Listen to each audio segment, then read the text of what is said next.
你留下微信啊你。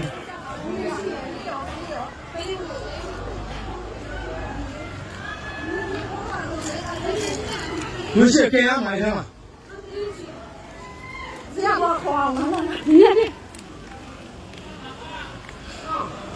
带一留下来。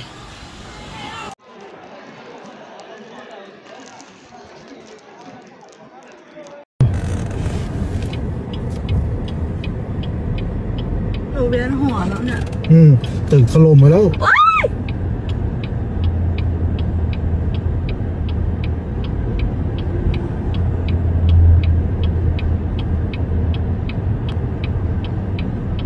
ตึกอะไรวะเนี่ยถล่ม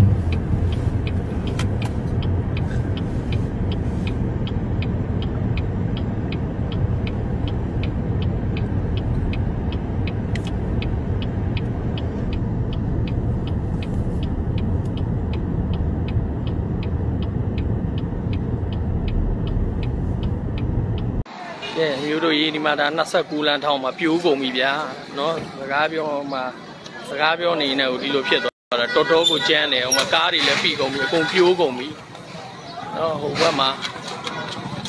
အခြေအနေကတိတ်မကောင်းဘူးအိမ်ထဲကနေထွက်ရင်လည်းထွက်ထားဖို့တော့လူတယ်တင်တယ်နောက်တစ်ချိန်များလာရင်ဟိုအောက်မှာလူတွေလည်းပြီးတယ်လို့ပြောတယ်နော်အခြေအနေကတော့မကောင်းဘူးဒါ29လမ်းအခုဟိုမှာ80လမ်းထောင်မှာပေါ့နော်ကားတွေလည်းအကုန်ပြီးအိမ်တွေလည်းပြိုဒီဘက်မှာလည်းဟိုးပေါ်ဟာတွေပြိုကုန်တာကတ်ကျိုးတွေလည်းအကုန်ပြိုကြပေါ့နော်ဒီလိုအခြေအနေကမကောင်းရမ်းတာကားတွေရက်ပြည့်ရတယ်ကားကိုမောင်းလို့မရဘူးကားတွေကအကုန်လူးလိမ်ပြီးအကုန်ဆွဲရမ်းကုန်လို့လေဒါမြင်တဲ့အတိုင်းပဲနော်ကြားကောင်းတွေပါတော့သွားပြီတော့ကဲအားလုံး BND တွေကင်းပါသေးလောလောဆယ်လျှက်စစ်အဲ့လျှက်စစ်မီးတွေတတိထောင်ခဏနေတိုင်းမပြီးပဲဓာတ်လိုက်ကုန်မယ်အကုန်လုံးနည်းနည်းလေးအချိန်ဟိုဟာဖြစ်လာရင်တော့ဒီတကြောကြီးကဒါတော်တော်လေးတော့ပြင်းတယ်ပြောရမှာပေါ့နော်ဘာလို့လဲဆိုတော့ခါတိုင်းကမောင်းနေမသိရဘူးကမောင်းနေနဲ့ကားတွေပါရမ်းထွက်ကုန်တာဆိုတော့တတိလေးနဲ့နေကြဖို့လိုတယ်အချိန်နေတော်တော်မကောင်းပါဘူးနောက်တစ်ချိန်ဒီပုံစံထပ်ခတ်မယ်ဆိုရင်တော့တော်တော်မချောင်ဘူးအိမ်နေအကုန်လုံးမျက်စိရှိတယ်လေအဲ့အမြင့်ကြီးတွေကလိမ့်ကုန်တယ်လူးလိမ့်ကုန်တာ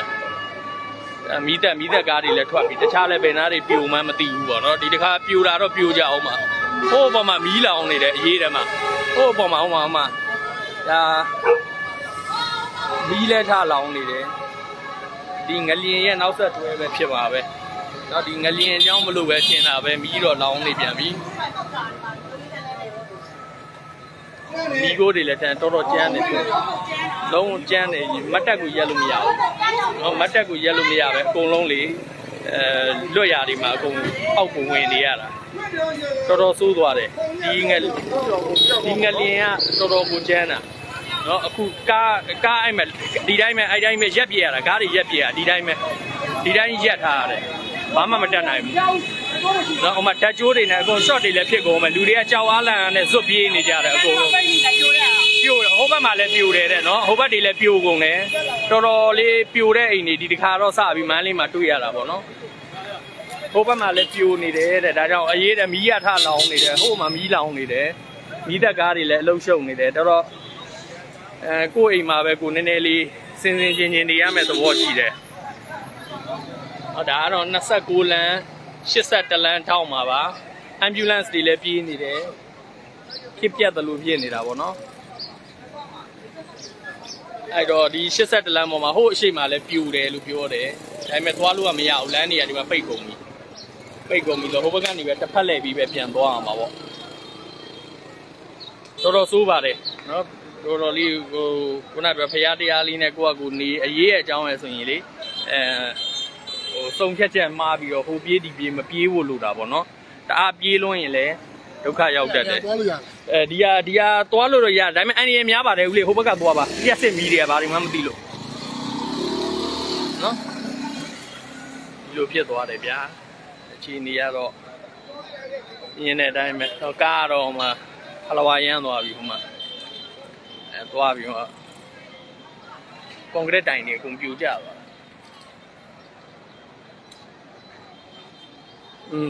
ဟိုအရှိန်မှာလည်းပြိုတယ်ဆိုတော့ဘာပြိုမှတော့မသိဘူးဆိုတော့တော်မကောင်းပါဘူးဟိုပေါ်လဲဟိုမှာတိုက်ကတဝက်ပြိုသွားတာတွေ့လားမသိဘူးဟိုမှာတဝက်ဘေးကဟိုဟာကြီးပြိုသွားဟိုတဲ့အမျိုးသမီးတယောက်ကတော့သတိလစ်ပြီးတော့ခေါ်သွားပြီဒီအိမ်ကပေါ့နော်သတိလစ်ပြီးခေါ်သွားပြီဆိုတော့အရေးအကြောင်းမှာဟိုဘက်မှာမီးရထလောင်ရောဒီငလျင်ကြောင့်မလို့ပဲဖြစ်နေတာပဲ short တွေပါလိမ့်ဖြစ်မလားမသိဘူးအောက်ထပ်တော့ဘယ်နားတွေဘယ်လိုပြူလဲတော့မသိဘူးပေါ့နော်အဲ့ဒါတော့အိမ်တစ်လုံးပြူသွားတယ်လို့တော့ပြောတာပဲဒါပေမဲ့အဲ့ဘက်ကလည်းမီးတက်မျိုး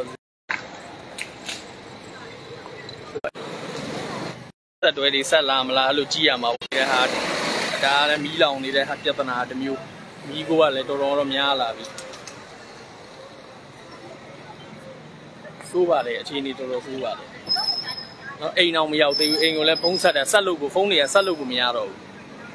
ဆိုတော့လမ်းသွားနေတန်လမ်းမကားရတယ်ထိုးရထားရတယ်ကဲဒါနေမလေးအခြေအနေလေးပါအားလုံးပြီးကင်းကြပါသည်ဗျာပြီးကင်းကြပါသည်အခုပေါ့အခုရေထန့်နေလို့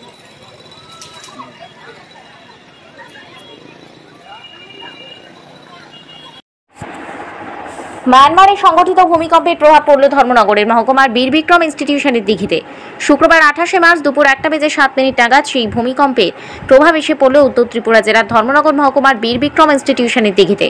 হঠাৎ করে জলের মধ্যে প্রচণ্ড শব্দ শোনা যায় এবং তারপরেই দেখা যায় জলের ঢেউ উঠেছে অনেকক্ষণ চলতে থাকে সেই ঢেউ যা দেখে দিঘির পাশে থাকা আবাসিকরা ভয় পেয়ে যান কিছু সময়ের মধ্যে পুকুরে জল প্রচণ্ড ঘোলা হয়ে যায় 10-15 মিনিট পরে আবার জল ধীরে ধীরে পরিষ্কার হতে শুরু করে আবাসিকরা এসেছিল পুকুরে স্নান করতে ঠিক সেই সময় জলে প্রচণ্ড ঢেউ শব্দ খেলে উঠতে শুরু করে পরবর্তী সময় জানা যায় মায়ানমারে প্রচণ্ড ভূমিকম্প হয় সেই কারণেই এই দিঘিতে তার প্রভাব পড়েছে প্রত্যক্ষদর্শী এক আবাসিক ওই ব্যাপারে সবিস্তারে জানালেন এটা তো বিবিএর পুকুর এখানে কি হয়েছিল ব্যাপারটা এখানে ব্যাপারটা হয়েছিল আমি আইছিলাম স্নান করার কাপড়া ধোয়ার আমি জলে নামিয়া জল দেখছি এরকম মতলব শব্দ করছে আর জল একদম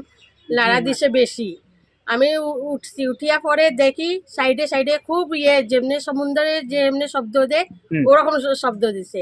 আর উপর তাকলে জল আইছে ওই যে মানে ঢেউর মতো হ্যাঁ ঢেউর মতো